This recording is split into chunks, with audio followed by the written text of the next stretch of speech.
الصلاۃ والسلام علیک یا رسول اللہ، الصلاۃ والسلام علیک یا نور اللہ، الصلاۃ والسلام علیک یا رسول اللہ۔ میرے پیارے دوستو، آج میں اس ویڈیو میں آپ کو درود کیسے پڑھنا چاہیے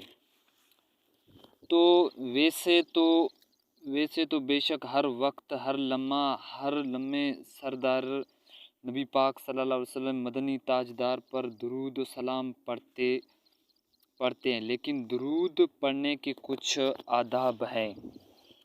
ادب درود و سلام کے قبل ظاہری صفائی اور پاکی کا اہتمام کریں، کیونکہ ہر عبادت کے لیے طہارت اور پاکی کی شرط ہے۔ درود پڑھنے کے لیے جسم اور لباس کا پاک ہونا بھی ضروری ہے۔ جس جگہ درود و سلام پڑھا جائے تو اس جگہ کا پاک ہونا بھی ضروری ہے۔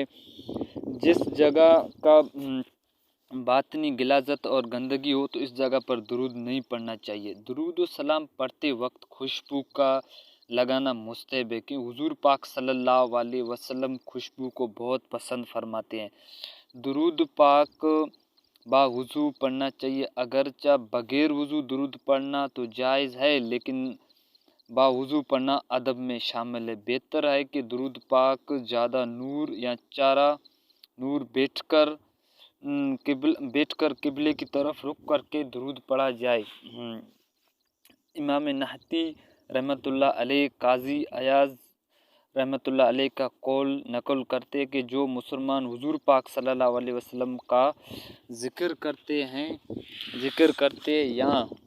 یا جس کے حضور پاک صلی اللہ علیہ وسلم کا ذکر کیا جائے، اس شخص پر واجب ہے کہ وہ خشوع و خضوع کے ساتھ آپ صلی اللہ علیہ وسلم کا وقار نظر رکھتے ہوئے، آپ کی شان قدرت کو رکھتے ہوئے نظر میں، تو بغیر حرکت کیے اور حضور نبی پاک صلی اللہ علیہ وسلم کی جلالت اس طرح خاطر رکھے کہ اس کی طرح کے ادب احترام کے ساتھ جس طرح اللہ تعالیٰ نے ہمیں نبی پاک صلی اللہ علیہ وسلم کا ادب و احترام سکھایا ہے۔